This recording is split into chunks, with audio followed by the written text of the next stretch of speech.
Jadi balik lagi teman-teman di channel Mandala Pesal 10. Jadi di video kali ini aku pengen bahas preview pertandingan timnas Indonesia melawan timnas Yaman di ajang Piala Asia U17. Jadi kita bakal bahas sedikit laga Korea lawan timnas Indonesia U17, yang dimana itu Indonesia berhasil menang dengan 1-0 lewat gol dari Evandra, yang dimana itu gol terjadi di menit 90 plus dan Indonesia mendapatkan penalti, dan penalti dari Evandra berhasil ditepis oleh penjaga gawang Korea, namun bola muntahnya atau bola reboundnya berhasil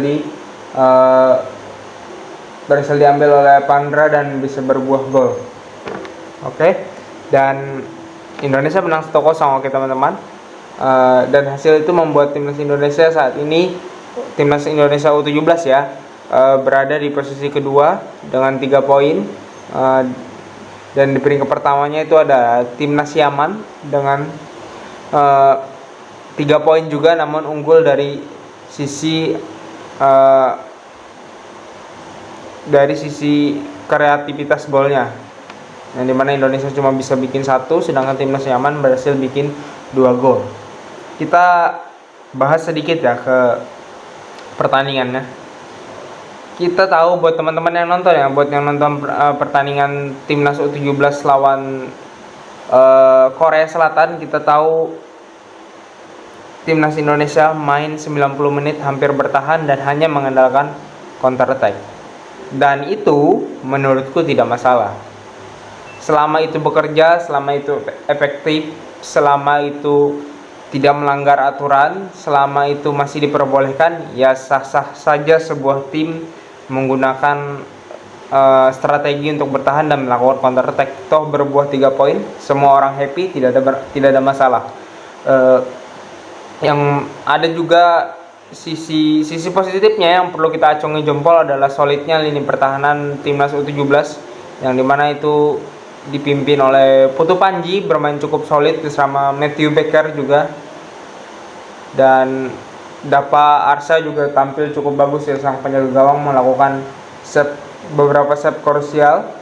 Dan ya, walaupun begitu tapi timnas Korea sih kurang beruntung aja di laga kemarin lawan timnas Indonesia, karena mereka banyak menciptakan peluang, banyak kesempatan yang kadang juga berhasil di-save oleh kiper kita, kena mistar ya. Dan Indonesia masih beruntung lah, Dewi Pertuna masih berpihak kepada kita ya. Dan sekarang lawan Yaman, yang dimana ini laga menentukan juga buat timnas Indonesia dan juga timnas Yaman tentunya.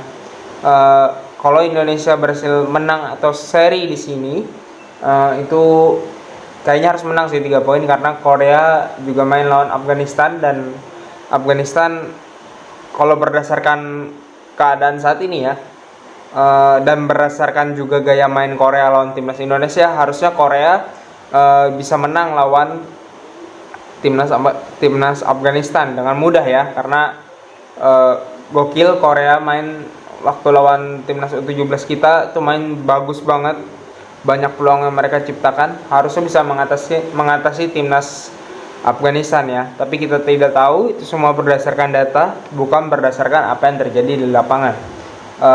Asumsi timnas Korea menang, mereka koleksi 3 poin juga sama seperti kita. Dan andaikan juga Indonesia misalnya kalah lawan timnas Yaman, mereka masih 3 poin juga. Jadi kalau Indonesia mau memastikan langkah lebih awal untuk bisa bermain di Piala Dunia U17 nanti di Qatar, itu harus menang malam ini 3 poin, dan itu sudah memastikan tempat juga di quarter finals buat timnas Indonesia. Dan ya, laga yang bakal seru sih, Yaman versus Indonesia. Semoga bisa memberikan hasil yang terbaik. Dan satu pesanku buat teman-teman, tidak peduli bagaimana caranya timnas Indonesia nanti bisa dapat 1 poin ataupun 3 poin lawan timnas Yaman, selagi itu masih diperbolehkan, selama itu tidak melanggar aturan, selama itu masih berjalan dengan kehendak Coach Nova Arianto itu tidak masalah, dan harus diakui memang cara seperti itulah yang efektif buat timnas kita sekarang. Bahkan di senior pun juga begitu. Bertahan dan mengandalkan counter attack itu adalah memang cara yang tepat buat timnas kita saat ini, buat timnas sepak bola kita, karena untuk saat ini memang belum saatnya timnas Indonesia kita di sepak bola untuk memainkan possession football dan juga total football. Jadi semoga timnas malam ini bisa meraih hasil terbaik karena lawan Yaman, dan semoga bisa lolos ke Piala Dunia U17 yang bakal main nanti di tahun ini di Qatar. Oke. Jadi terima kasih buat teman-teman yang sudah menonton. Jangan lupa untuk like, subscribe, comment, and see you the next video. Bye teman-teman.